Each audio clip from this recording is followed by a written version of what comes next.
boy Blackrue back from another video. Before we started here, let's cue Indigo Saint.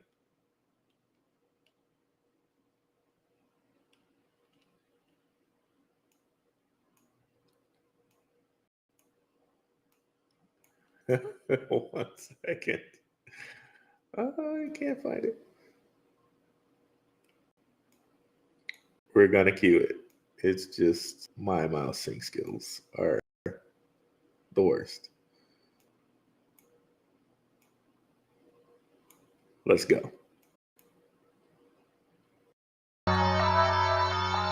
Let's get it. Indigo Saint in the building. Blackrue investing. Let's go. Who's this producer? Best believe I was Blackrue investing. With your money, you ain't gotta be guessing. Profits is what we manifesting. So we binge on our Blackrue investing. Best believe I was Blackrue investing. Got course in this race, we ain't resting. We got stocks, we got crypto with a blessing. So thank God for that Blackrue investing. Best believe I was Blackrue investing. All right, let's go to the respective channels here and load up our comments. You can find me on darkhorse.com. That's right, that is darkhorsewatcher.com, where you can like and subscribe and hear about all different types of wonderful cryptos like LCX and all the other ISO 20022 cryptos. LCX isn't one of those, but it's really related because a lot of the ISO 20022 cryptos end up being World Economic Forum cryptos, but that's a story for another day. Let's share the screen here.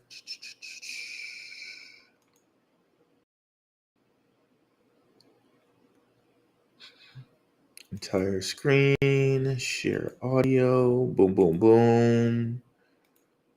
Here we go. And be sure to also join the Telegram if you haven't already. Let me know if you need that. I forgot to put the link in the description, but let me know if you need that. I'll give you the link. We are a lot of members strong now. People are in here sharing very wonderful information. Definitely.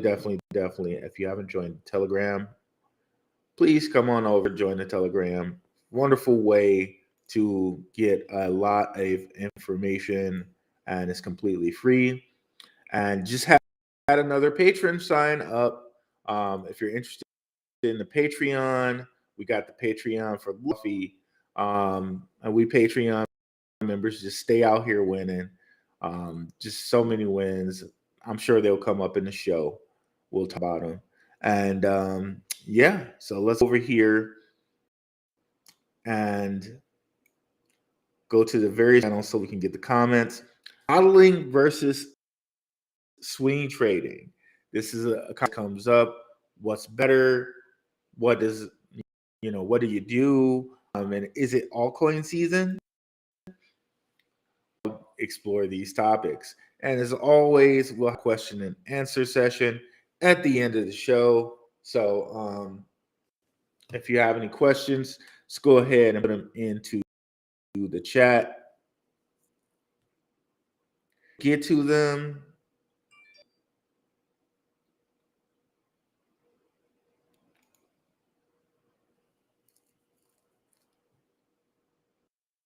Bear with me as this loads.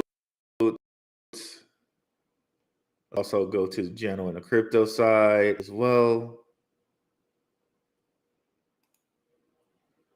And while those are loading, we will go to trading view here. Load that up.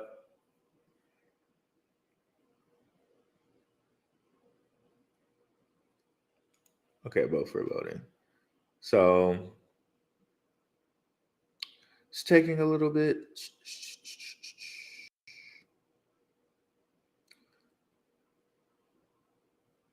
While that's loading, let me see if I can see who's in the chat already. What's up, Peterson? Good morning, sir. What's up, Cryptonomics? What's up, Stacking Satoshis? Appreciate you. What's up, G-Man's 4949? Okay, yes. Give the link to the Telegram. We're about to put that in there right now. Manage group info. Copy link. Boom, boom, boom.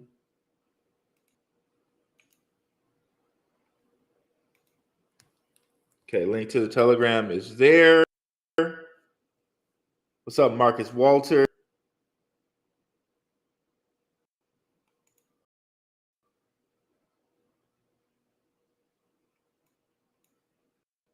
I don't know. I was taking a little bit today.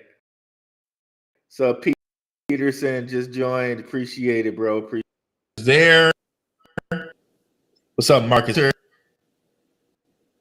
So here we go. Okay, it's finally loading up here. I don't know. I was taking a little. So Peterson just joined. Appreciate it, bro. There. You're gonna have some little. What's up, Marcus? Gonna have some echoes here. Don't worry, we'll take care of that right quick.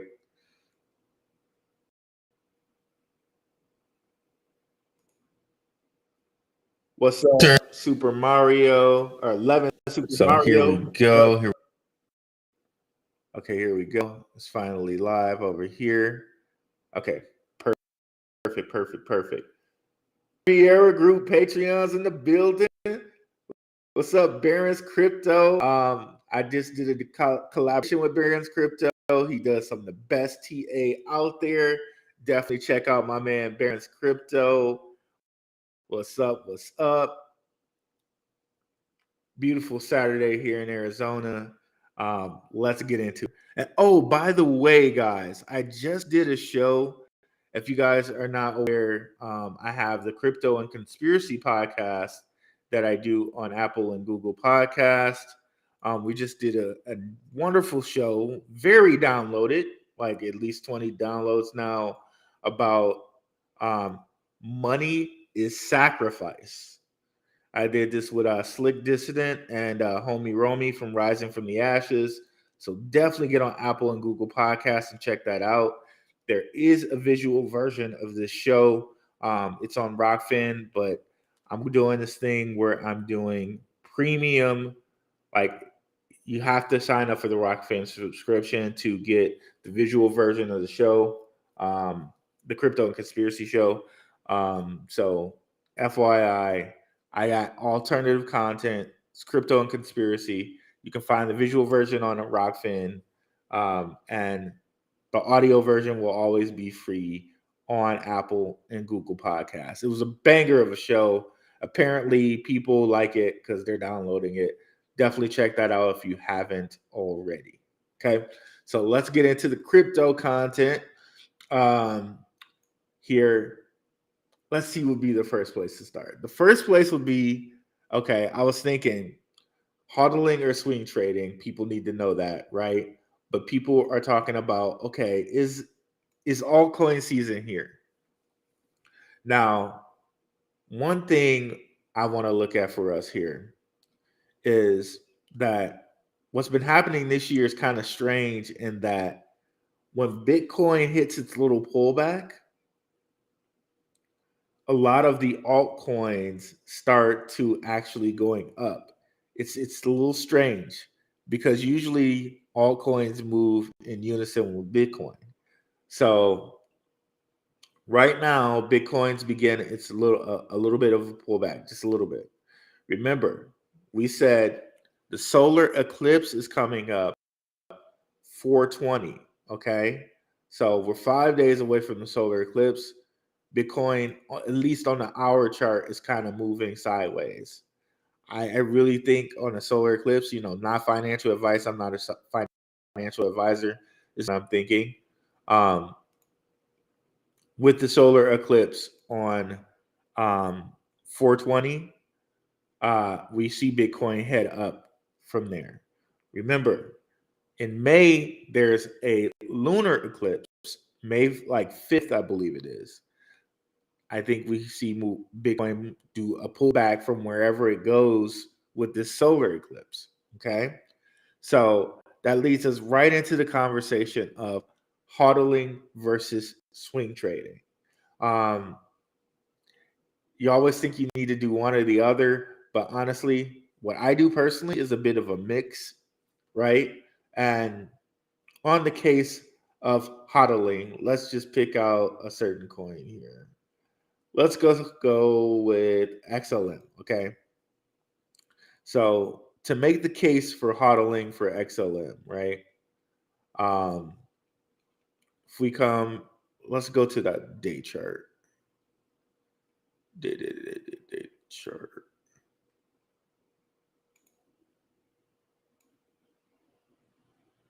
Next Bitcoin, oh Jesus. I'm telling you, my milestone. Jesus. Okay, so next Bitcoin halving. Where has Stellar gone with Bitcoin halvings, right? It's gone as high as 80 cents, right? That was the last halving.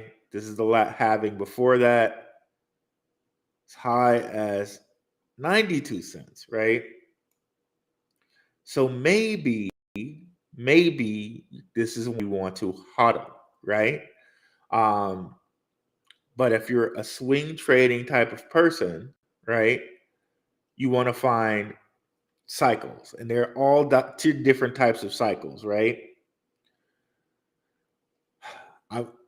This, let me know, guys, if this is going to be hard to follow, because I'm thinking in my head this might be a little hard to follow, but bear with me here. So you got the 4-year cycle of Bitcoin, right? So there's 2 years of bullishness followed by 2 years of bearishness. And that's within the 4-year cycle of every time Bitcoin halves. And I know we have a really educated crowd here, so I don't really need to go over what Bitcoin halving means. But if there's anybody out there that doesn't know what Bitcoin halving means, just let me know. I will explain it. Okay. So we got the 2-year cycle of like it being very, very bullish. And you can see here, last time it halved was like in May. So we got the bullishness for about 2 years, 2.5, like a year and a half, right? And then from like November 21 all the way down to like maybe the end of 2022, we had bearishness, right? So like a year and change of bearishness. And we're finally, if we were to zoom in on this, we're finally starting to get bullish again, right? Where it's gone from 7 cents to 11 cents. And we could analyze a lot of coins charts and find the same type of energy, right? From like December 22nd, from the end, from the begin, excuse me, from the end of 2022 on, most coins have been kind of gearing up for this bullishness, right?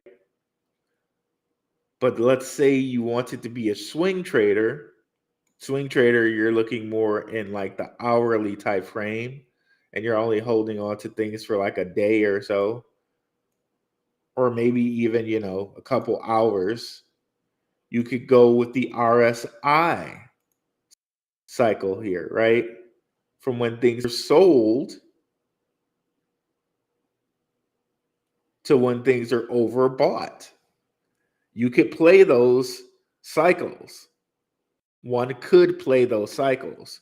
However, if you're playing those type of cycles, the only way you're really making money is you're using like a lot of money, right? So like you're playing cents. Like here we got like, okay, this is like 10 cents right here.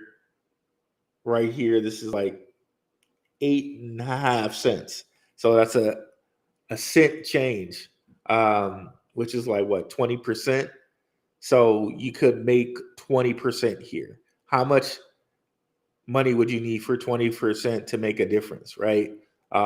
If you had $1,000, 20% is like $200. Okay, you made $200 over what, 3 days? Does that make a difference for some people, right? If you had $10,000, you're making $2,000. This is not financial advice at all. This is not financial advice, but if one got good at mastering these things, one could do that, right? Let's go out here before we continue on with this. What's up, Parabolic P? Another Patreon in the building. Relaxing Serenity Sounds. What is up with you? Love Relaxing Serenity Sounds. What's up, Baron's Crypto? Putane Parker. What's the indicator on the right? Okay, Baron's Crypto. By the way, like I said, guys, Baron's Crypto does some of the greatest TA out there. So I'm really gonna like the stuff that he's saying here. Video with Tokenizer. Oh yeah, I do have a video up with Tokenizer. It is not only on my YouTube, it is also on the Rockfin. So you can find the video with Tokenizer. It's not anything that you have to pay for. It is up on my YouTube. And you can go there and find it. I think it was a live stream. So it's either going to be in the live stream or the videos section. If you use RSI here on the weekly view, an accurate of then the bottom and top line B. Okay, so what Barron's is talking about is if you're using the weekly, and this is for more hodling. If you want to hodl, you're gonna, and this is a good question. This is a good thing to point out.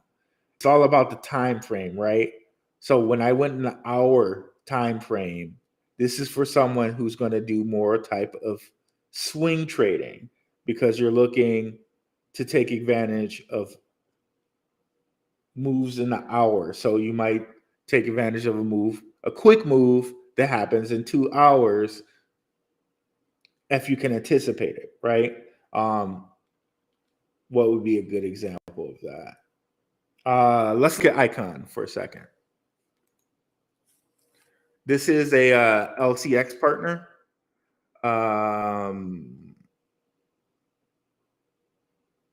Bybit, MXC. Let's look at we can look at it on Binance. So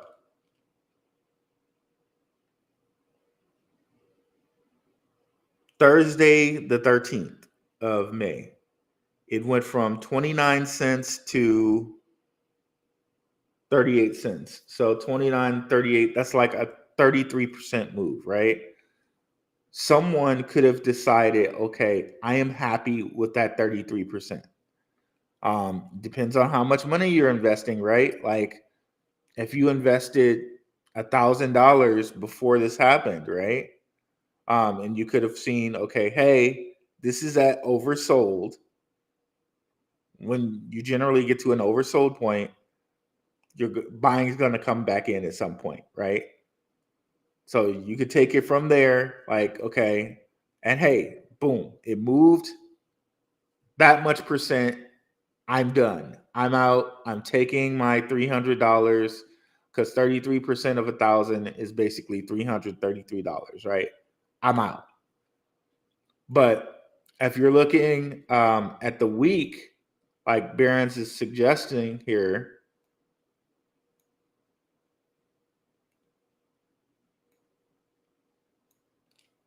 woo, okay, it's I don't know why I did that. I don't need the code. If you're looking at a weekly time frame, well, this is hard to this one's going to be hard to see because it just made that real violent move, right? If you're looking at a weekly time frame, you're looking more to hodl, okay? Um, and we can look at certain weekly time frames on things that are bigger, like Bitcoin, like right here, right? So Bitcoin is dangerously close to oversold. One might think at that point in time that you would need to get out. Um, however, since the solar eclipse is coming, I really think it's going to continue. But one would say it's time to get out on the weekly chart. I tend to do more swing trading. So I'm looking at, okay, the hour chart, which hourly, hourly you can pick up more quick moves. Now, okay, before we go on for that, let me go see if there are any more questions.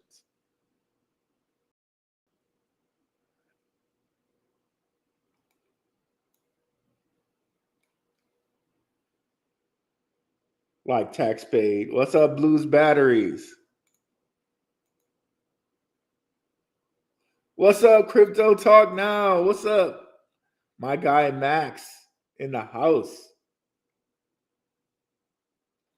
Check out Crypto Talk Now. They do some of the greatest um, news all the time.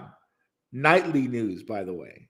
So it's really cool to see the nightly news space because the day news is dominated by other people.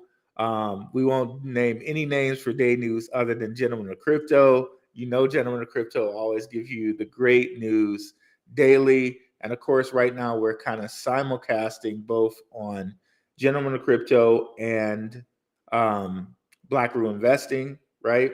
So, big shout out to the gentlemen. Love those guys, King and Zay. But yeah, let's go back into it here. Will be tricky seeing it lower cap coins and BTC.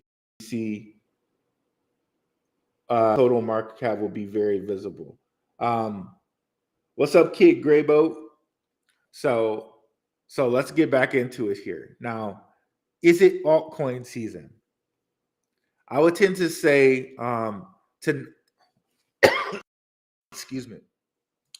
That was weird. Is it altcoin season? I would tend to say not to get caught up into is it altcoin season? Is it like is Bitcoin going to like $100,000 or whatever, and be more caught up in okay, are we at oversold?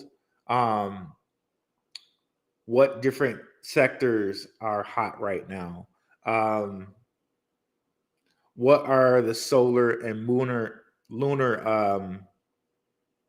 indicators that we can get to?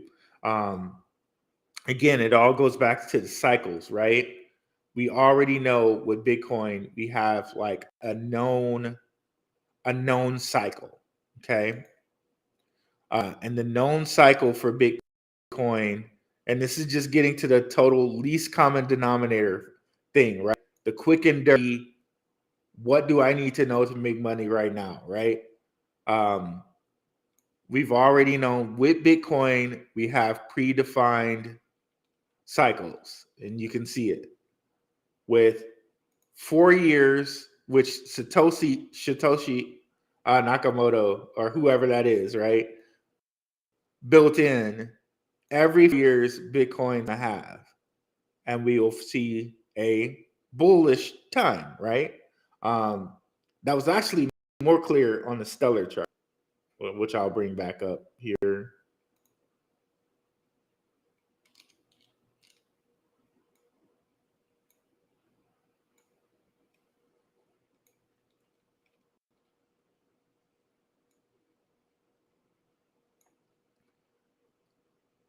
that Bitcoin halving back in 2016, Bitcoin halving here in 2020, we have a predefined cycle here. Every 4 years, Stellar is going to be bullish, right? And it's beginning to come back into that cycle. So this cycle kind of promotes the hodler. Like, okay, I'm going to get in around the time it's going to be bullish again, ride that up till my predetermined point and get out and wait again for the year and a half, right? And get back in again. This strategy promotes the hodler. With Bitcoin, it's a little harder to see here because you got this little blip here in 2019, which really makes me think, because remember, this is Rona. Rona came in here and slowed Bitcoin down. It really slowed it down. It looked like it was going to go a little bit earlier. But anyways, we have the halving here, and then we have the halving here. Okay, so now we're very dangerously close to the next halving that's coming up. And again, like what happened in 2019, it looks like it's going to go again. We shall see what happens here. If it just if it slows down like it did in 2019, or if it pulls back and we have to wait again until the halving to happen. But remember, in here we have a black swan event, which was Rona, and that was right there. Let me put some text there.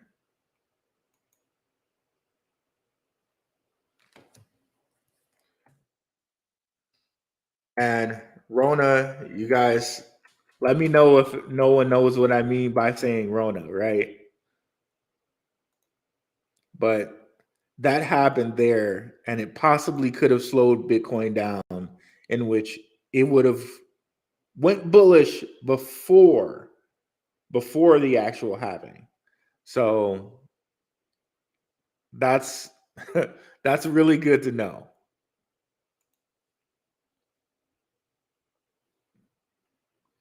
But if you want to try your hand at the swing trading tip, instead of looking at the 4-year cycles, you might look at the hour long cycles.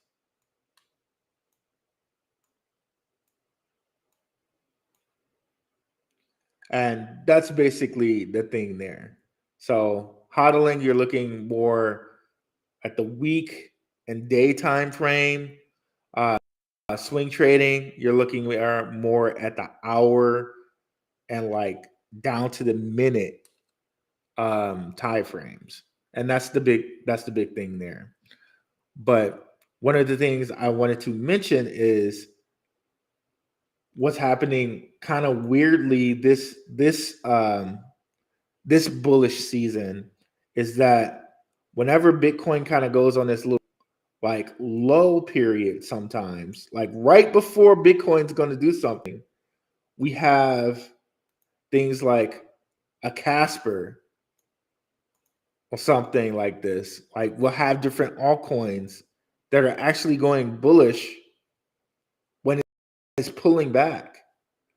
That's really kind of odd to me. So there's Casper there. There's where do we have it? And Casper's a mainstay on this channel, you guys know. Next Era as well. Oh, Next Era is so beautiful. So let's see if we got any questions here before we move on. I say no. Altcoin season pops after Bitcoin halving. Minimum 2024.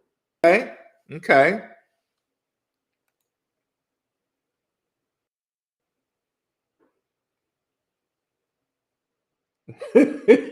Right. The coffee 19.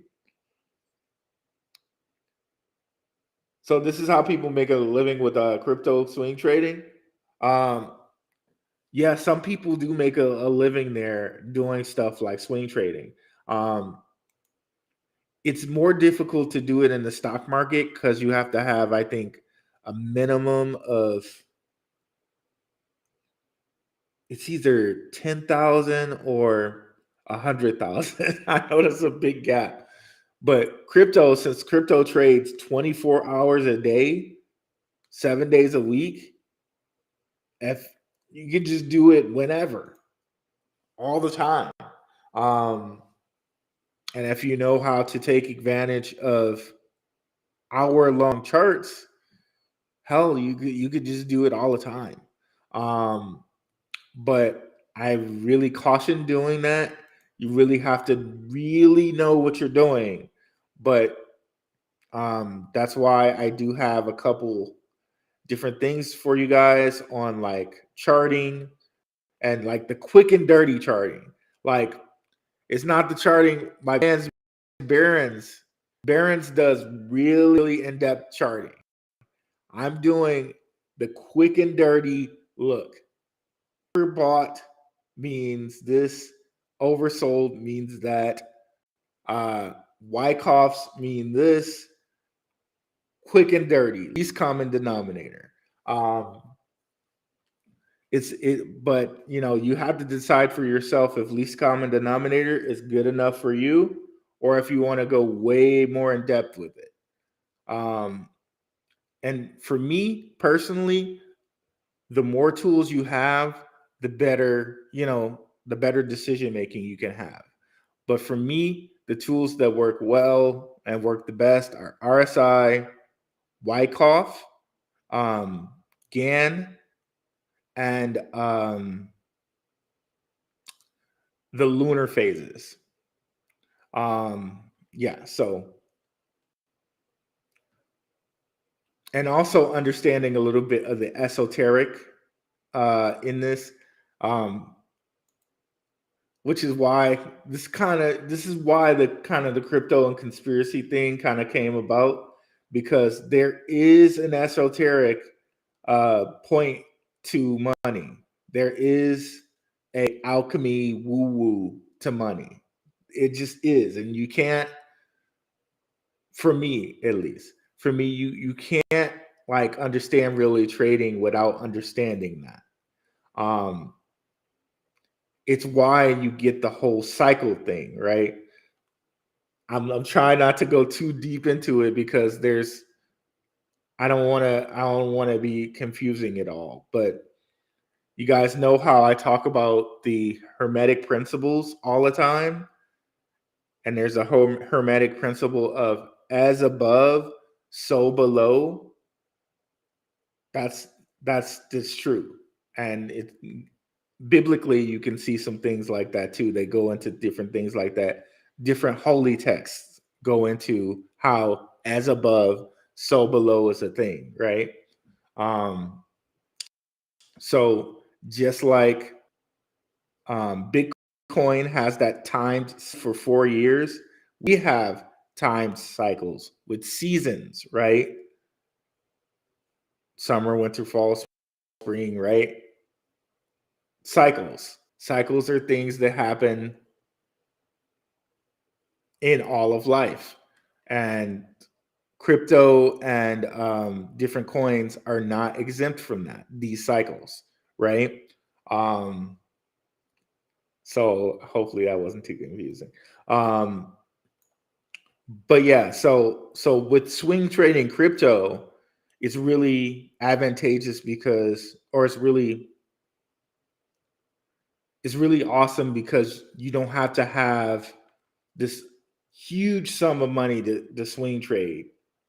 However, swing trading with the biggest sum of money is the best thing for you because it's like we were talking about here, right? We can take this as an example, right? It moved from 0.078 cents to 9 cents, right? 9.4 cents. That move is a 20% move, right? So if you had $1,000 invested here at 7.8, you could have pulled out, you would have had a 20% move, you would have had a $200 gain. Now, it could be up to you to say, I'm going to take that gain and I'm going to move on elsewhere and continue to take our gains, okay? However, as a hodler, one of the things you might look at, and it's hard to look at it for this one because it's a new token. So let's go over to, we just used XLM. Let me try to get another example here. LCX, let's pull up LCX. Oh, I probably already have it on here. And let's go back in time because LCX is currently on a pullback. So let's go back in time. So at the beginning of the year, LCX sitting here at 3 cents, right? It's a hard time. Everybody was just coming off of the FTX thing. So they were like, okay, exchanges don't have any utility, all of this different stuff, right? But LCX goes from 3 cents to 7 cents. So that's like, and the reason I'm taking this point is because, okay, maybe at this 7 cents you're thinking, I'm just gonna take my gain. Okay. What we know is it went all the way to 16 cents, but let's just take this point in time.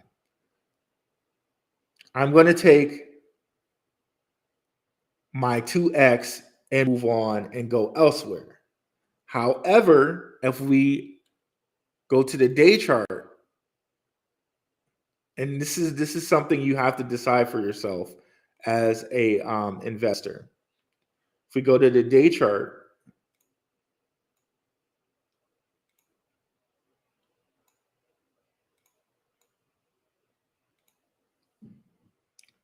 the investor may say, okay, the hodler may say, look, I'm holding for 55 cents.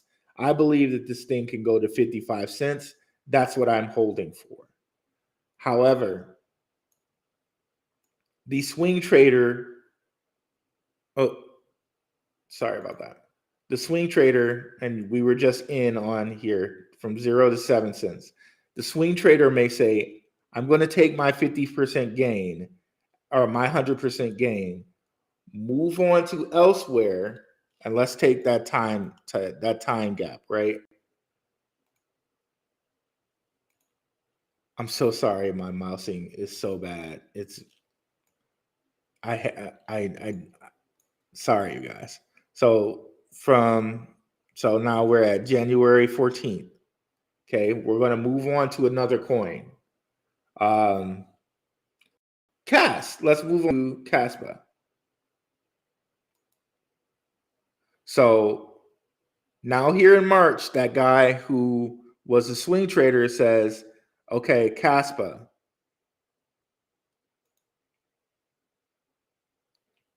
Okay, that day chart, I'm gonna do it for us. Let's go to the hour chart.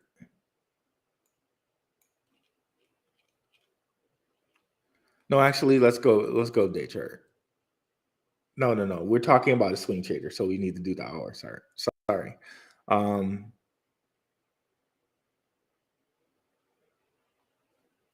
This one's not going to be a good example. Casper. Okay. So that person who's now gone and made that LCX money, right? Now it says, okay, Casper's at an oversold moment. I'm going to put in my money right here, and I'm going to take out my money when it goes to overbought again, right? So oversold here at 3.8 cents, and then it gets overbought here at 4 cents. So that's like a 20% gain. If you invested $400, that's $100. So the main point of that is the hodler may choose to be more safe and go hold and wait till for a 2-year point. The swing trader might decide, okay, I'm losing out on these really quick gains. So I'm going to choose a point I feel 100% or however much you can gauge it, right? 70% or whatever. I'm going to choose a point where oversold, I feel like I can make a point, some money goes back to overbought. And I'm going to take all the emotion out of it, and I'm just going to take that 20% gain. Now, if you can steel yourself to a point where you can do that, that's great. That's fine and dandy. I don't do this. I don't do trading to that point. It racks my nerves. I refuse to do that. I do more of the hodling. Like, okay, hey, we know I know that we're heading back to another bull run. I'm going to wait until this bull run is out and then take profits at this point. But certain people, if you wanted to, you could play the oversold and overbought game. You could play here with the Wyckoff. You could play,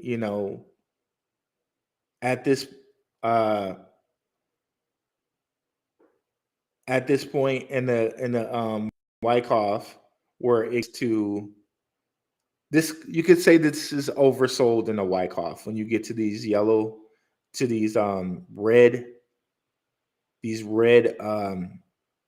humps, the top of the red hump to the top of the green hump, oversold and overbought. You could play that game. It all depends on how much you're comfortable with risk. Okay.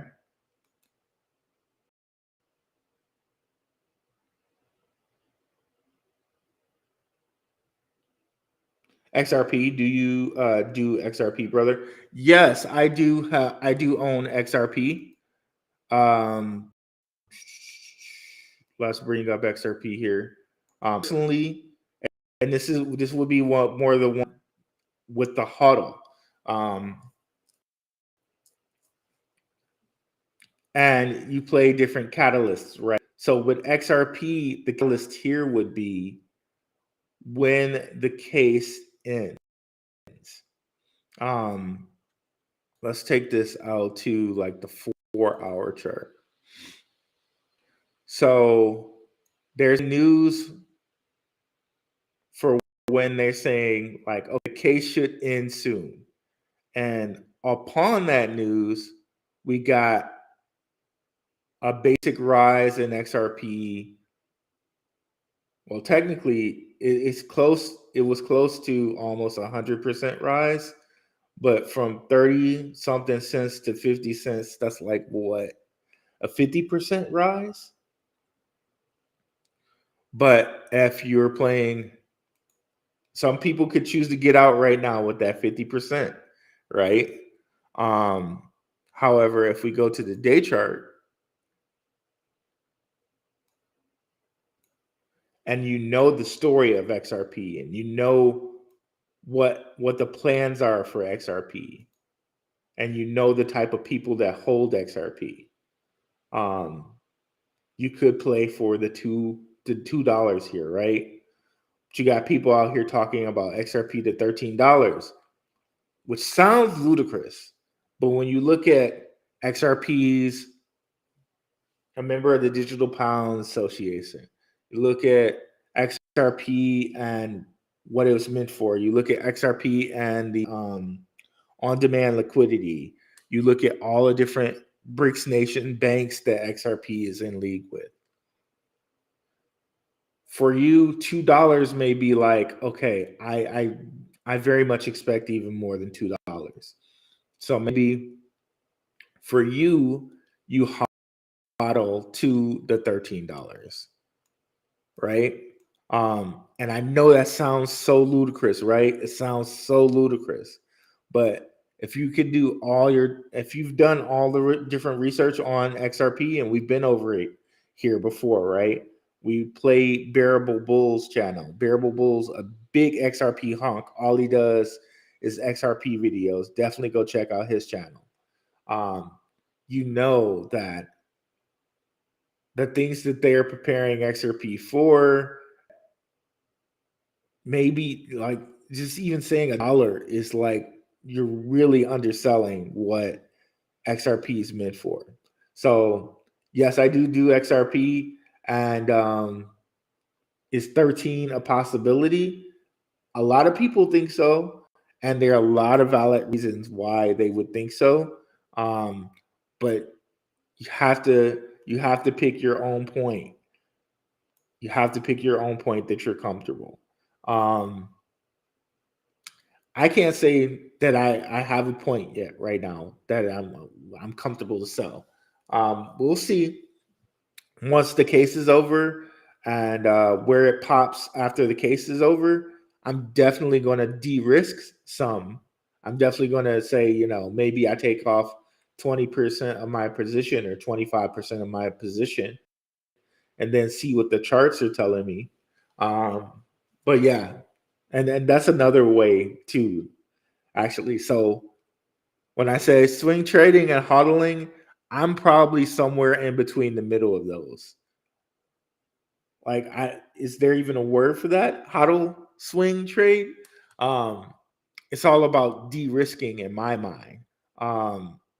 So once this case pops off and XRP makes its initial real big push, I'm probably going to de-risk some. I'm probably going to take like 25% of my portfolio and sell it, right? And why would I do that? Because look at how many different coins we've shown and how many different places where these coins have taken off, right? Like we were just looking at Caspa, right? March 9th, Caspa started taking off. LCX. Where's LCX?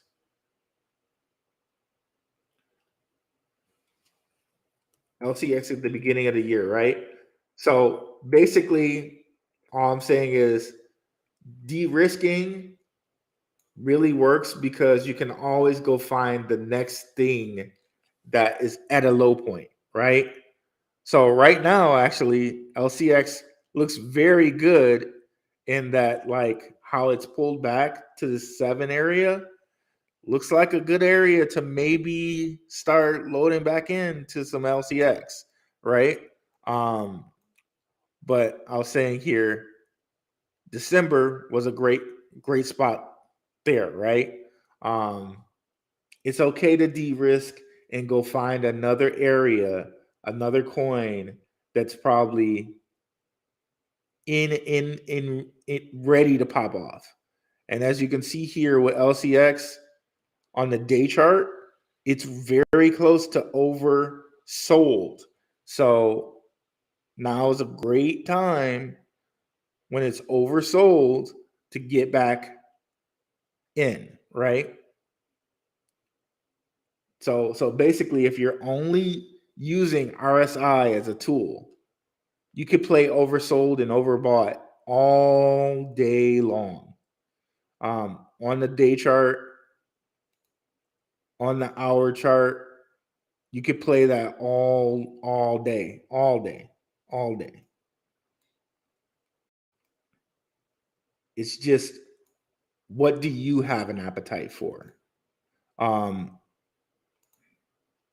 Going back to the day chart, if we come over here and look at coins like Caspa, it might seem like it is oversold or overbought at this point. However, I really think this thing is ready for a breakout, and it continues. We got a lot of people hyping this thing up. I think it already had its pullback, which was right here. And then using other tools, you can kind of confirm that. Look at the Wyckoff, right? Remember how I told you guys up here, when you get to like the top of the green, that's when it's going to kind of pull back, right? And then when you get to the bottom of the red, that's when it's going to get sold some more. And you can see that. And right here, what it kind of looks like is it's flagging.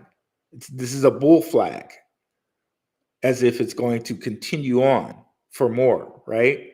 And you can see bull flags. You can see them even on the hour type of chart. Like all of these tools, you can just apply these to different time frames.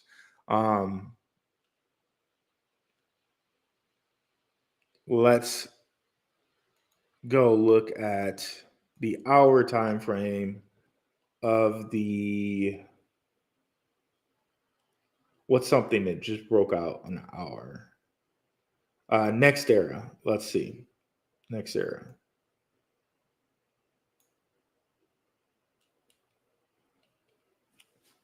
Oh, my mousing is terrible. Okay, next era. Boom.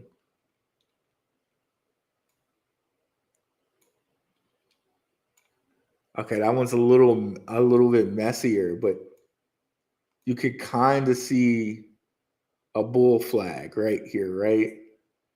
It's clear right here. It flagged, came back down. Like, is it really clear that you guys can see what I'm talking about? Because I'm not sure if it's clear.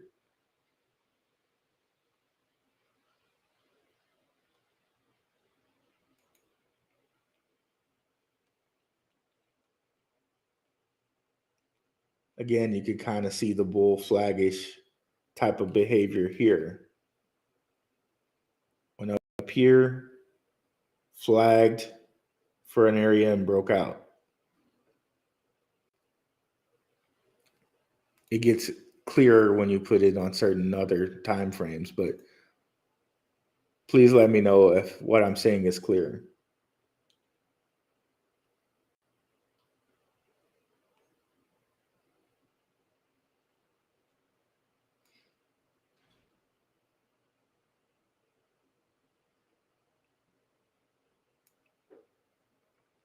And if we have any more questions, please put those in there as well. I'm not sure if you talked about Arbitrum. What are your thoughts on it? Arbitrum. My thoughts on Arbitrum is that I think at some point we do see it break out here.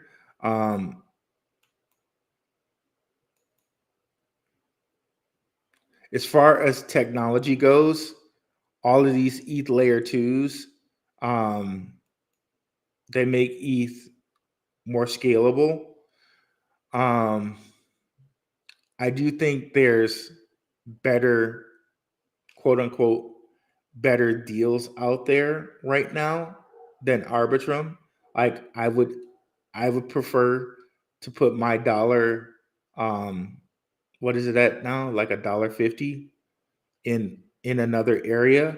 However, I do think its future is bright, because if we come over here and look at DeFi, right? DeFi money is flowing into it. And it's probably going to look very close to its price here. We'll probably look and we can see like from November 13th on, this price has been going up. Let's take a look at that right quick. I see there's so many tools that you can use to analyze price. You could just go with the chart, right? The chart that we were just like the price chart. But you can also add different things in there like DeFi. And we've done this before, right? With other coins. But let's go into it just a second here. So you can add in the amount of money that a coin is getting into its DeFi. And this is moving slowly. It's kind of aggravating. Okay, there we go.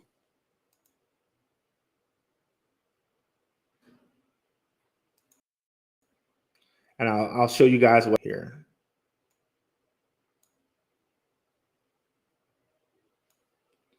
I might have to use a different example other than Arbitrum, but we'll see. We'll see how clear it is on the chart here.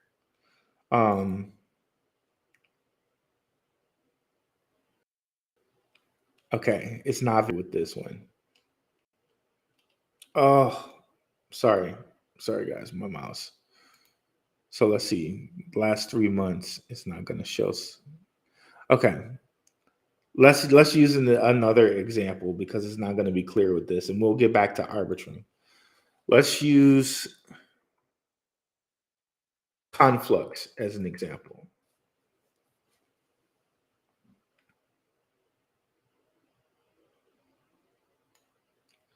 So if you're looking at Confluxes, I don't know how much this would show up in the price chart, just like trying to price chart it, but I want you to look at the DeFi, the money that's flowing in the DeFi, and you will notice something here.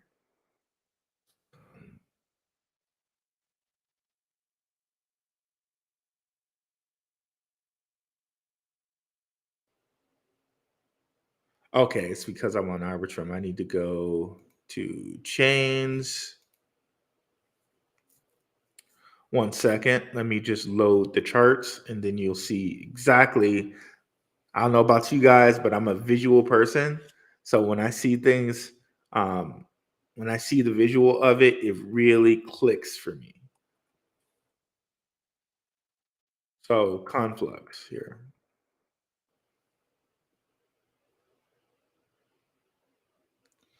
So if we come over here and look, February 9th, its DeFi total value locked was like 7 million. And we may even be able to go back to like January, right? But let's look here.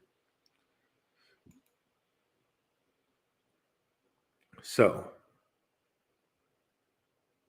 January 25th, right? Its price was at 3 cents.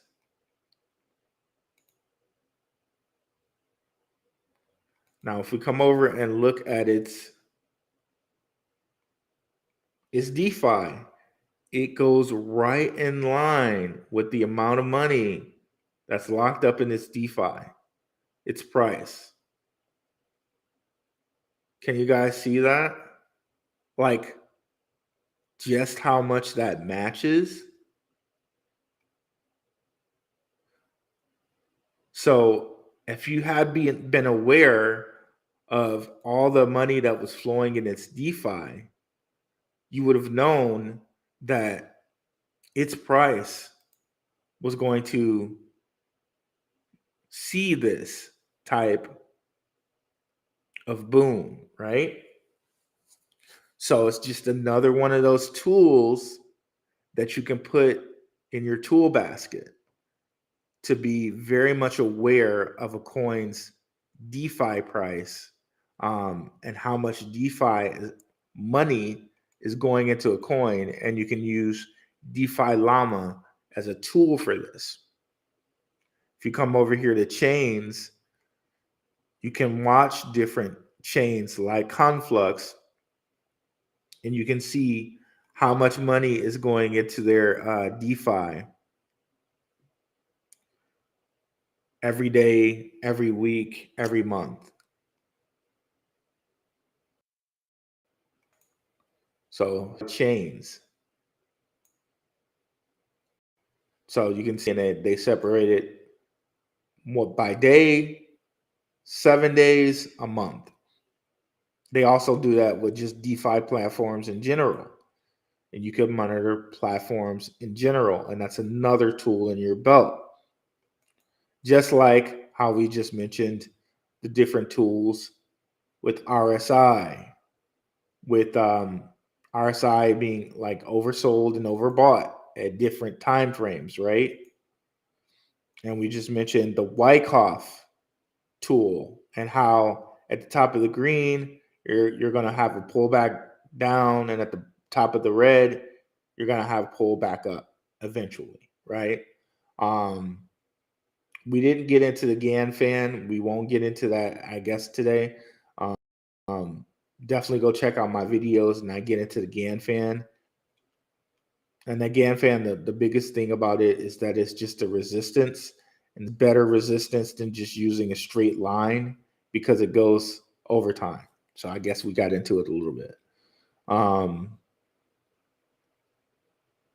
But yeah, Arbitrum.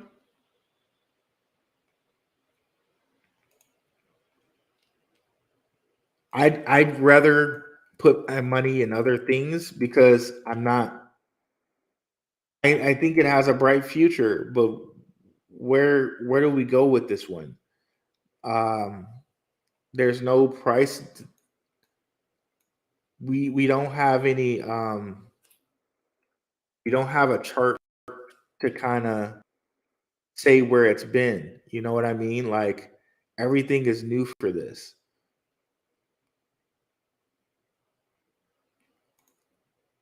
Like you can see here, like you can't even, there's no chart history here because started at $11 and people just sold it. There's nothing I can tell you with the chart here about where can it go, what can we expect.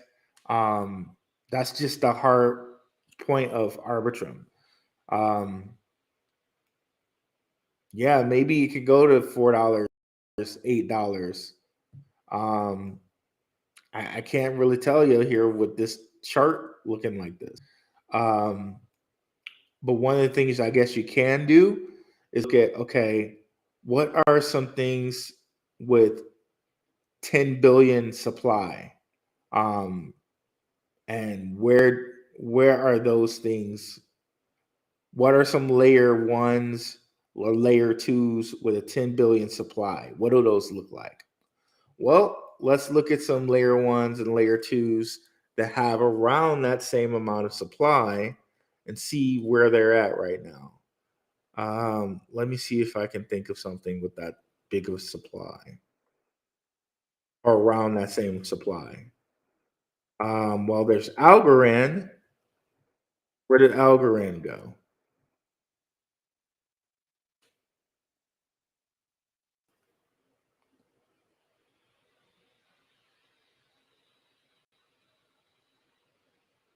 So that's a 10 billion supply.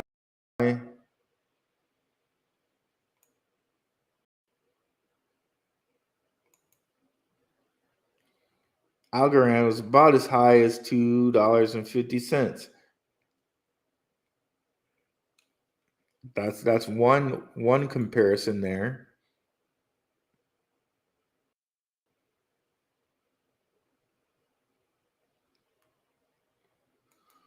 What's another one that was around 10 billion tokens? Algorand's the only one I can. Oh, okay. I believe the graph is about 10 billion tokens. Where was the graph at? So a little bit more than 10 billion. How high was it in the last bull run?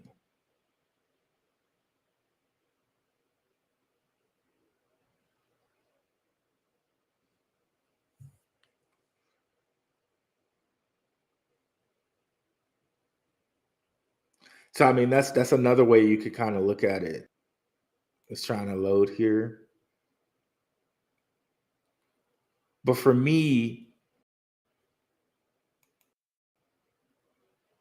at this point, looking at Arbitrum, I would almost say, okay, if I'm going to spend $1.68 on something, maybe I might want to go in a couple other different directions than spending it on Arbitrum, right? But let's see. So this was as high as $2.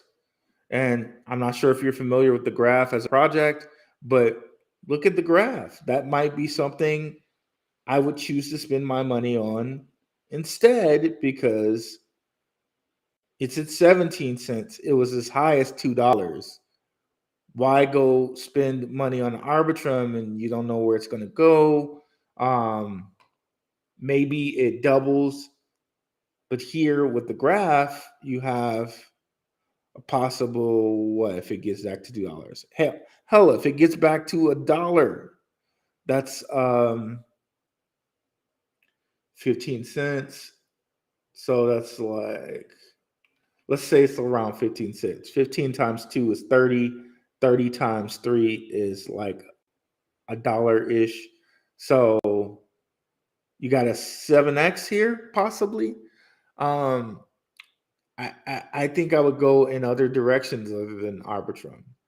But it's totally up to you where you would like to go. I'm just offering a different opinion. If you've done your research into Arbitrum, and you're feeling comfortable with it, trust your research. But that's just me personally.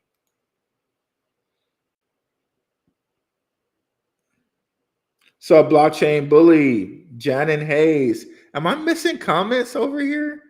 I can see comments on. Am I not being able to see these comments here? Let me see.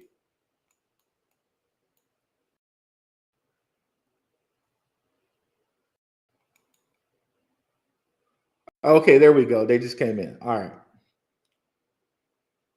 So, blockchain bully, no problem, bro. What's up, Janin Hayes? Another patron in the house. Okay, I appreciate your observation and insight.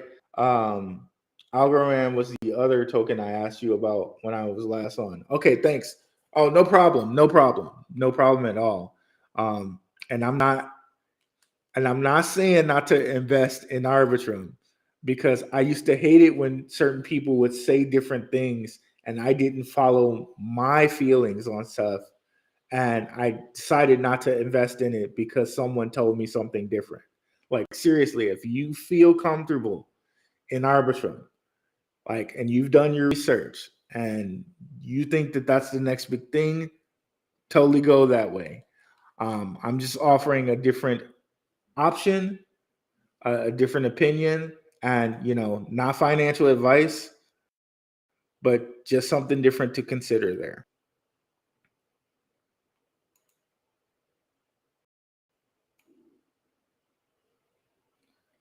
I don't know why I pulled up Objective. I was trying to see some different token supply. I did not know that Objective supply was this small. But yeah.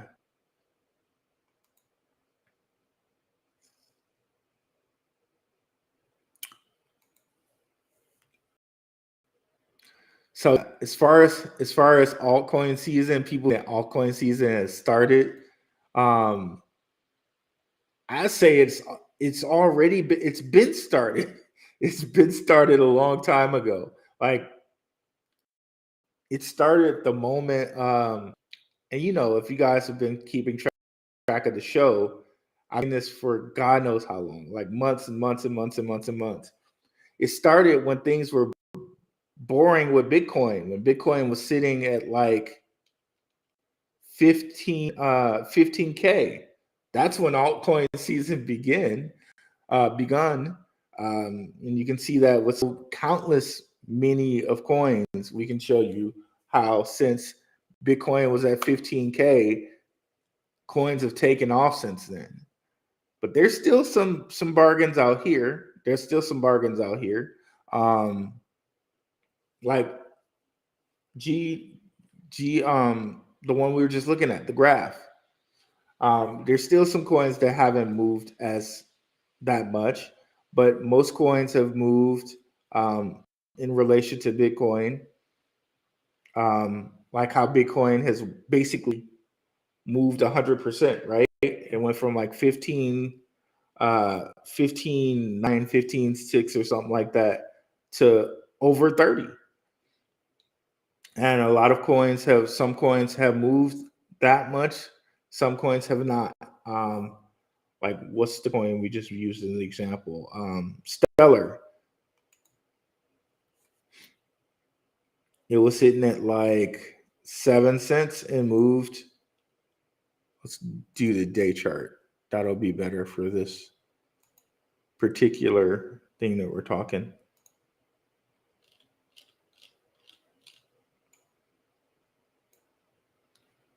So yeah, it's moved from like 7 to 10 or 11 cents. So it's only moved up 30%. Wait a minute, let's go even further out. Make sure. Yes, that's right. So it moved only 30%, where Bitcoin has moved an entire almost 100% from 1500. Of course, Stellar and XRP, the use case for these coins are completely different than what in some sense it's completely different than what Bitcoins are. So at some point I think these two coins do break off from moving in unison with Bitcoin, because these coins, Stellar and XRP, are possible world reserve currencies, are possibly being used as replacements for a petrodollar, right? So that use case is a little bit different, but we can see certain altcoins, like one of the ones we just pointed out, LCX, in that same time frame went up 4x, went from like 3 cents to almost 17. So what is that? Like, and it's like a 5 or 6x, only to pull itself back to 7 cents right now, right? And then, of course, long term, I'm of the belief that LCX reaches $1 long term. So remember, this is a World Economic Forum member, this exchange, right? So to me, altcoin season was like at the beginning of 2023 when Bitcoin started its track up from that 15.9 or 15.6 or whatever. So I don't know why it's such big news right now that they're saying that people are saying, is altcoin season here? But hey, we've been talking about it for months on here, right?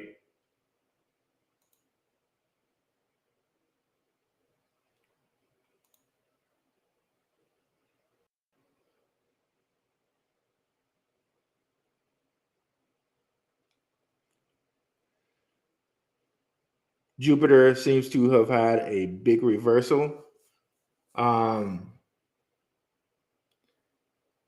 think Peterson is getting into some of the woo about this. You're saying Jupiter the planet, and for people who follow that, really, who follow the esoteric and the astrology of it, I just want to put this to you guys. These Gann fans, and you guys know how I love these Gann fans. W.D. Gann was a 33rd degree Scottish Rite Mason, but and the reason I point that out is because those Masons, those are the guys that really know a lot about astrology and different esoteric secrets, right? Those are the guys that really know all of those different secrets that for you or I, it's really hard to find those in the book. But anyways, you can see how closely these things follow in range of these GAN fans.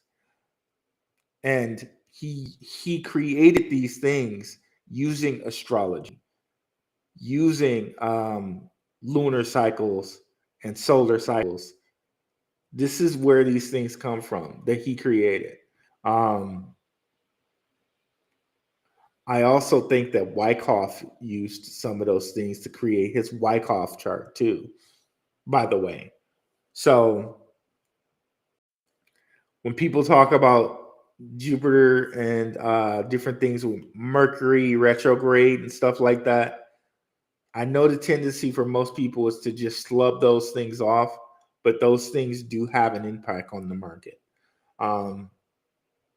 They just plainly do. And what is it like with the moon? Like the moon controls the tides, right? Like the tides go in and out based on if it's a full moon or not. And so it's said there's more carnage that happens in hospitals on full moons. If the moon controls the tides, right? And the tides are water. And we human beings are mostly what is it, 78% water or something like that? So then, given that hypothesis, then the tides, the moon, should control us just the way that it controls the tides, right? Because we're mostly water, right? So that's just a little kind of scientific view of the things of astrology that people like mostly slub off. We're mostly water, dude. So they have some effect, is basically what I'm saying.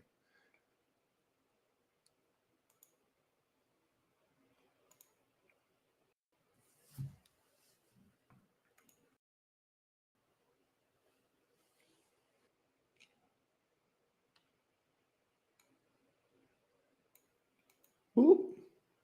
Let me make sure I didn't miss any questions here. And also, guys, make sure you join the Telegram if you have not already. It's free to join. People come in and post stuff. We share information. And of course, any information in the Telegram, it's not financial advice. There's people share all types of different information. It's not financial advice at all. It's just people sharing information. You still, in the end, you have to do your own research, but it helps to have a group of people who are doing the research together, right? So,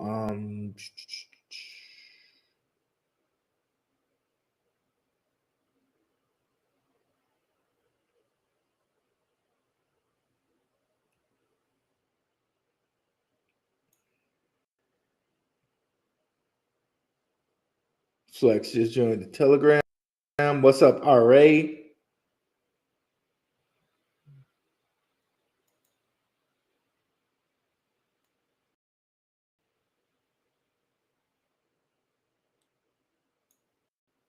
Yo, I've been following H&T for a bit. Are you familiar with it? Do you think they can turn around?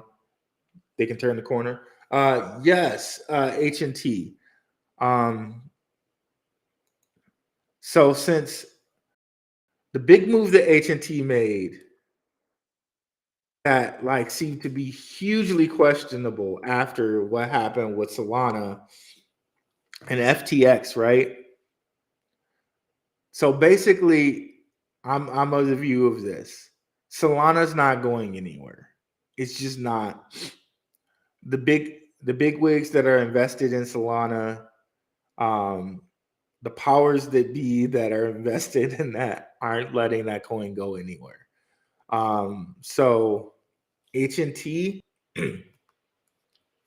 is on their network now, and H&T is going to be the network for T-Mobile, right? Because the Solana phone thing is still happening. As far as we know, right? It's no one said it's not happening, and I still see a lot of new cryptos in relation to Ethereum. Talk about Solana, like they're doing this on Solana or that on Solana. So saying that to say, if Solana's going to stick around, then and Helium's going to be on their network with the whole Solana phone type of deal stuff happening, then H&T is probably going to be fine. I don't know why it won't let me pull it up here. This is so annoying. Come on now. Okay, there we go.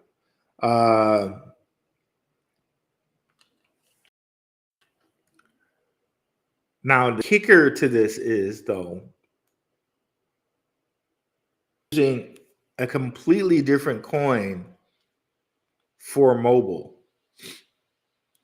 And the H&T coin is supposed to be like a governance coin. So basically, they're going to be separating their Internet of Things. Like they're going to release another coin for that. And they're going to separate that from the coin that they released from mobile, which is going to be called like mobile or something like that. So the H&T coin is going to be yet a third coin, but it's supposed to be like the governance coin for the entire Helium thing, right? So the question I have is, we know that the T-Mobile thing is going to happen. We know that that's going to happen with Solana. And it seems to me like the mobile coin may be worth getting more than the Helium coin. But I know they have the mobile miners around, but I'm not sure how you sell or acquire the mobile token other than minting, having a miner.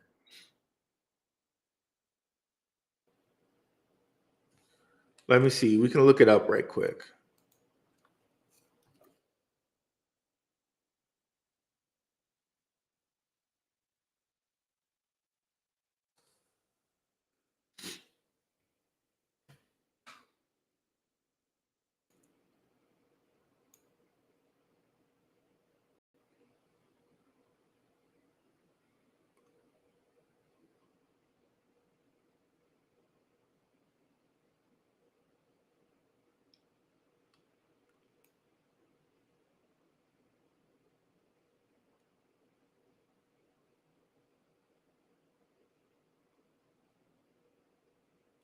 So here, yeah, this goes into what I was saying. T-Mobile allows Helium mobile crypto carrier to ride on its network. And the goal is basically T-Mobile's going to kind of carry the Helium network until it's big enough to just take the Solana phone on itself. So with that in mind, you would think that the Helium token might get some play from that. But since they created this separate mobile token, I think that one might be the more valuable one to grab. The thing is just how do you get access to it?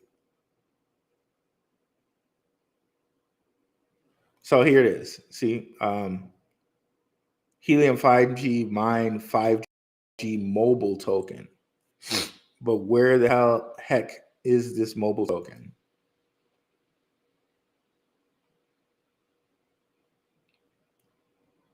And there has to be some way for the guy, because people are mining it right now. There has to be some way for them to sell it. So where the heck is the mobile token? Accept cookies.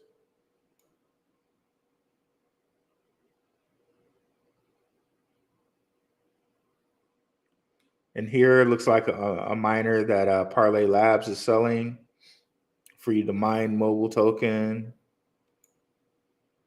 Okay, see, there it is. Get rewarded with mobile for providing coverage. These tokens will be redeemable for H&T. Okay, I guess they're redeemable for H&T,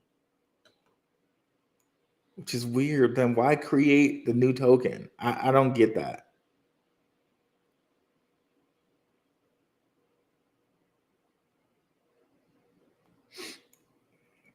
So to answer your question, Janet Hayes, I don't know how this mobile token is redeemable for H&T. I don't know how you I guess you'll mine it and redeem it for H&T. That seems really weird for me, but it seems to me like this mobile token will be used for the Solana phone and getting like different things on the Solana phone probably. So to me, the mobile token in my mind is maybe more valuable than H&T, but since they're linking it into H&T somehow, then perhaps H&T might still be valuable.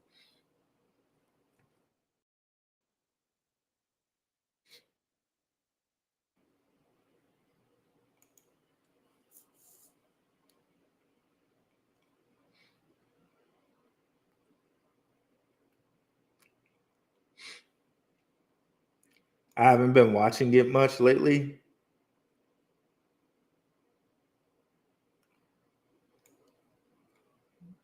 but honestly, I would be more into getting the mobile token myself. Okay, just moved a little bit here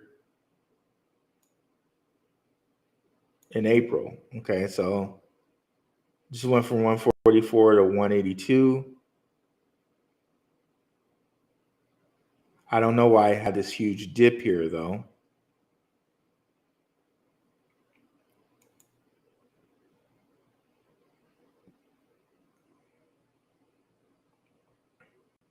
Yeah, I haven't been following this one enough to lately to really understand why it had that dip here. But I'm really wondering how you can get access to that mobile token. Yeah, I don't know. I'm not sure.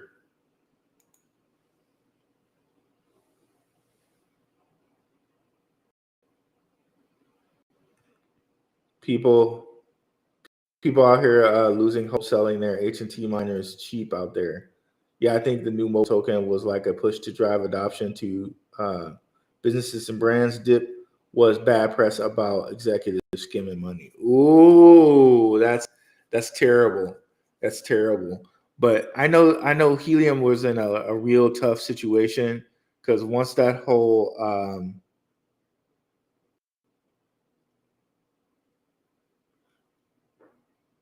I wanted to okay, Peterson has a little information on it too. Um, I'm one of the unlucky few who are mining H&T. So far underwater for me. Got no choice but to hodl, pray, and hope for the best with the migration. If it happens next week, mobile is only worth um, the 5G miners. Now I got started in helium mining pretty not early, but early enough to like have it make profit for me. Um,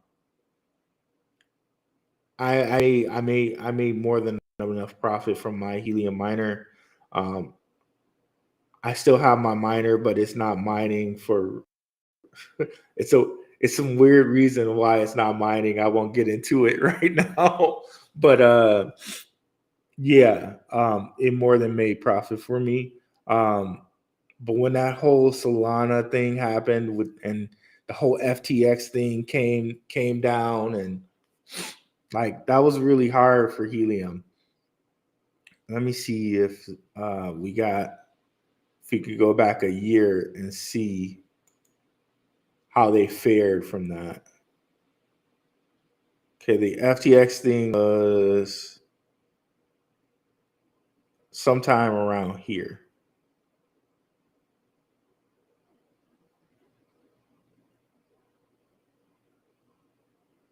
Okay, so they had been falling, but I know a lot of people are wondering, like, okay, how are you guys going to do this Solana T-Mobile thing? And I'm wondering how mobile token is working. Like, for a while now, they've been selling these mobile miners, and I'm wondering how that's going. I don't know if anybody has any information on that. Please put it in the Telegram.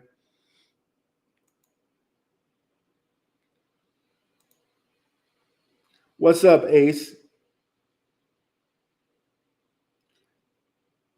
H&T is so scamish. Well, the idea of H&T is really the idea of it seems real dope.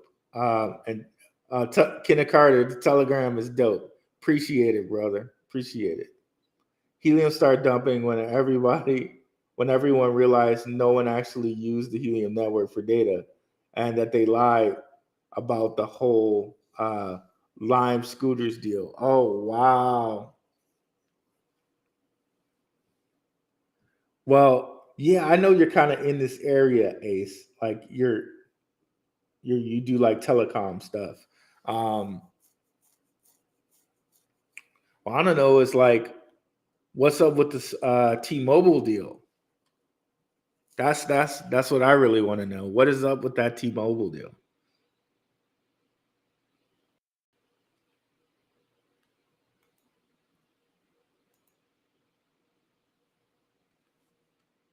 Because that T-Mobile thing could be really intriguing if the Solana phone actually happens and goes through.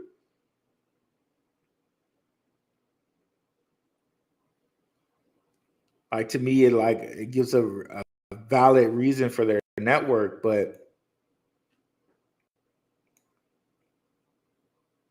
and I think all these dudes kind of skim. I think they all skim. These dudes must have got really caught doing it. I don't like that they are merging with Solana. I think it's a waste of development time. Yeah, that was a bad, like, that was the worst time to do that, man. When that whole Solana thing came down and the whole thing with FTX came down, that really hurt them, because they basically made the decision to go do the Solana and the T-Mobile phone thing, and that seemed like a great thing. But then FTX happened, and then everybody started realizing, okay, FTX was filtering a lot of their money in with Solana, and they were making all these Solana tokens and just grabbing more liquidity from, us, right? Us crypto investors. So anybody that was basically investing in Solana, in some Solana tokens, they were investing in, they were basically giving their liquidity for the people who control Sam Bankman-Fried, basically. Because I don't think he was smart enough to do that. I think he had handlers. I think there were bigger people behind him, behind the scenes, who were really controlling that. But because like Serum isn't even around anymore. And that was like one of their main exchanges. It's done.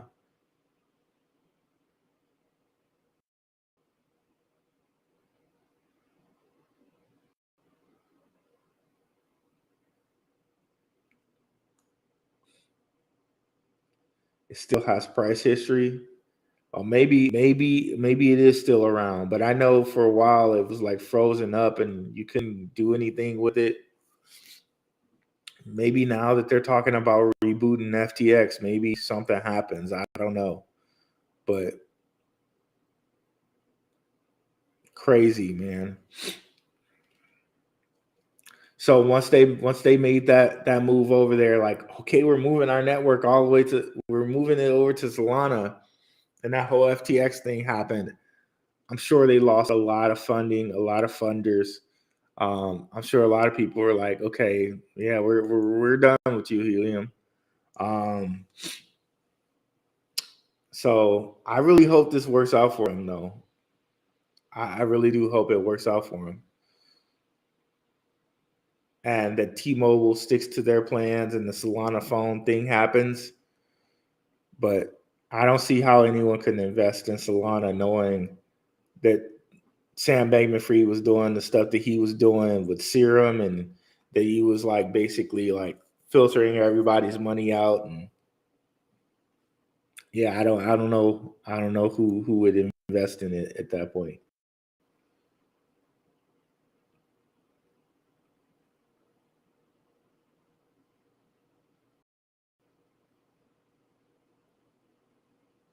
The idea of DUI is a great thought, but so far away from actual being in use. Yep. I work wireless telecom. Solana Saga is rumored to run on T-Mobile. I heard it is a yes, but NFA. Okay. They have to choose a big boy carrier. They would fall flat on their face if they launch just on Helium. Right. Helium doesn't have the bandwidth to accommodate. Thank you, Ace. This is great information, by the way, brother. I appreciate it.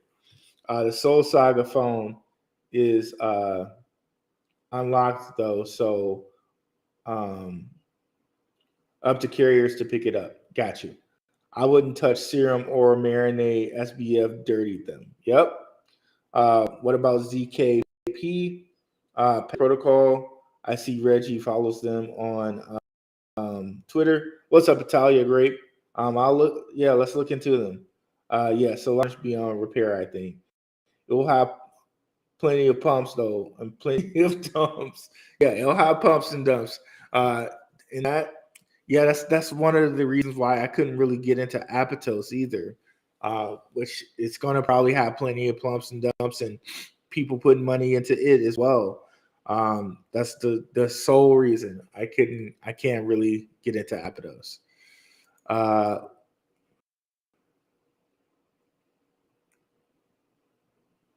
Execs were hoarding the majority of the tokens when the price was pumping, but were preaching that the fair people's network was going to share the wealth. Yep. Yeah, it's crazy, man. It's crazy. Like it gets into some of the like really it's crazy, man. It's crazy. Very crazy stuff. What do you think about Zigzag on the ZK Sync network? I hear it's going to be just like GMX token. Oh, really? I did not hear about Zigzag. I'll have to get into that. Let me write that down. Where did I do my pen? There we go. Okay, I'll get into that today. GMX token is doing some real nice things. So hopefully getting that Zigzag early might be a very lucrative thing. Thanks, Kareem Thomas. Appreciate it. Okay, let's look at ZKP, Panther Protocol. Reggie, the godfather of DeFi over here. ZK. Okay. Panther Protocol.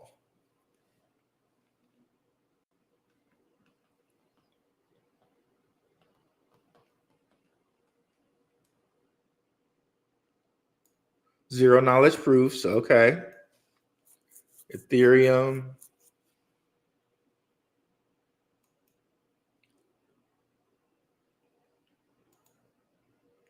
Okay, let's see where they've been, and let's look at their chart.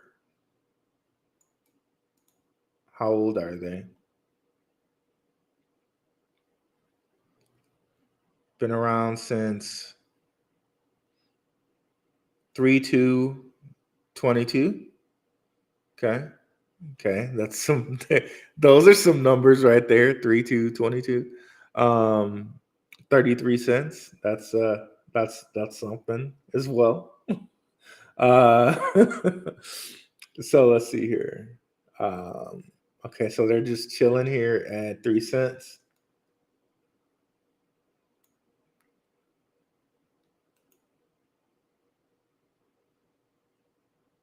In addition to giving the users the ability to go fully private, there will be different levels of disclosure available. One of them, called zero knowledge disclosures, allows users to prove compliance without providing any underlying data, taking advantage of zero knowledge proof technologies and trust providers.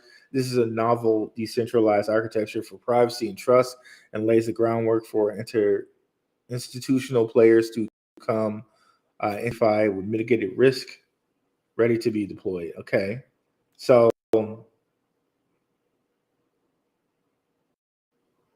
they're kind of laying the work, just like they said, for institutional, like enterprise players to come into DeFi and have the privacy that they would want, right? They wouldn't want to know, people to know on a ledger how much they're investing. They would just want to prove compliance, but they wouldn't want like some of their details to get out. So that's that's cool. That's very interesting. Let's look at their website, and then let's look at their Twitter, and then let's look at the price history.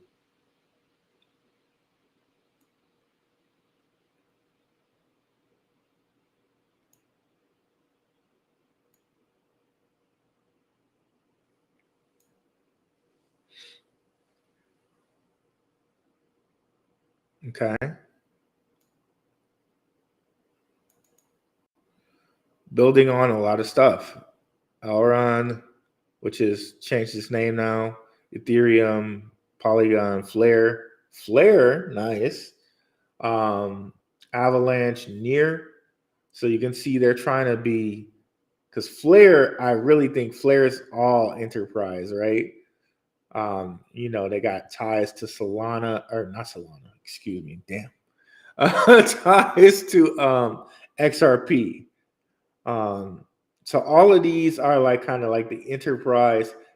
Avalanche is like enterprise DeFi, right? Of course, Ethereum with JP Morgan, right?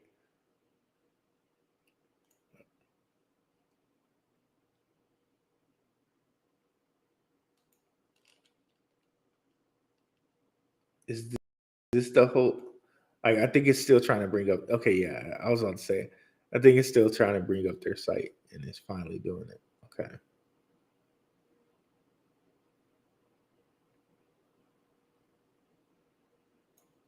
Okay, let's go to their Twitter right quick, and then let's look at their chart.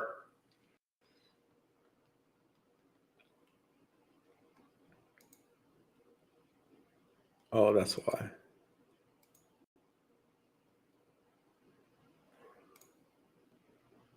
For whatever reason, when I press stuff, it presses it twice. I don't get it, but whatever.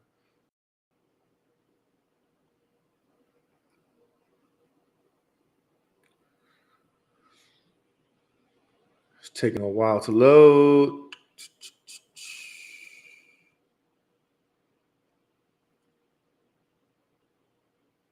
Oh, wow. Okay. 36 people I follow.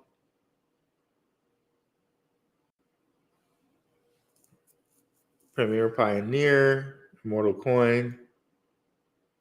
I need to find Reggie on here and follow him. Red Ad, Blue Dad. Bearable Bulls following this. Remember, that's the XRP honk guy who's like real big in the XRP.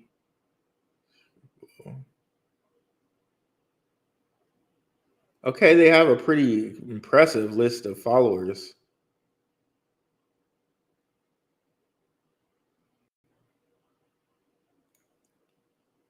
Including Upwork CEO.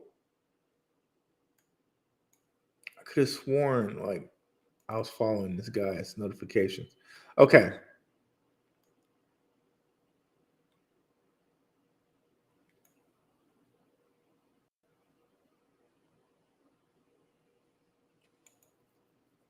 Okay, I'm just gonna watch it. If all different people are following this coin, this might be something, right? Um, now let's go get its chart. We're kind of following the money by following the money. You know what I mean? Um,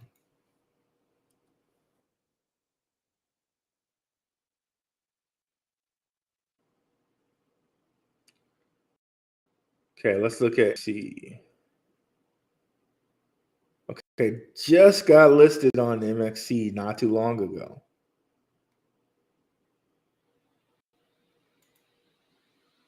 Okay, let's see again where we can get this thing.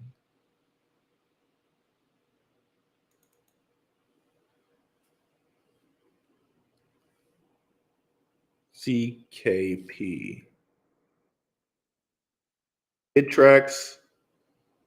See, how long has it been on Bittrex? Okay, so that's where it's been on the longest. Just got listed on MXC though, so that's something. Okay. So let's see. Now let's go a little bit deeper. Pretty much hit. We're oversold. So yeah, this might be a good price to grab it, and enough guys that know what they're talking about in the industry are following this. Yeah, this might be a really good pickup, considering what they're into. What we're seeing this spike right here. This is probably when it got listed on a different exchange, and I guess here is probably when it got listed on MXC. Let's go look at MXC again. Yeah, considering that those guys are following it, I'm probably going to get a bag of it. Yeah, sounds good. Thanks for bringing this up. Whoever brought this up, let me write down that I gotta go grab some of this. Awesome. Thanks for sharing that information, and be sure to hop in the Telegram. This is the type of great information we can share in the Telegram, and yeah. Panther Protocol does not want their details to get out. That can mean. I love it, Scott. I love it, man. Yeah, man. You can't let those Wakanda. You can't let that out, bro. You can't let that out, bro. Could be located in Wakanda. You know, you got Upwork guy following it. You got Reggie following it. Got a lot of 33s. You know what that means, bro. You know what that means. Illuminati confirmed over here.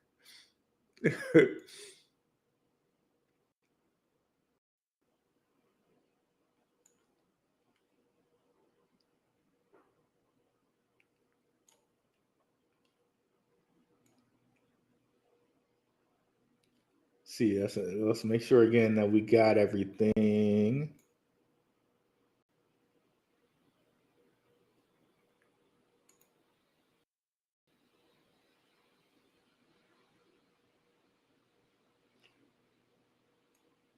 All right, perfect. I think we got to all the questions.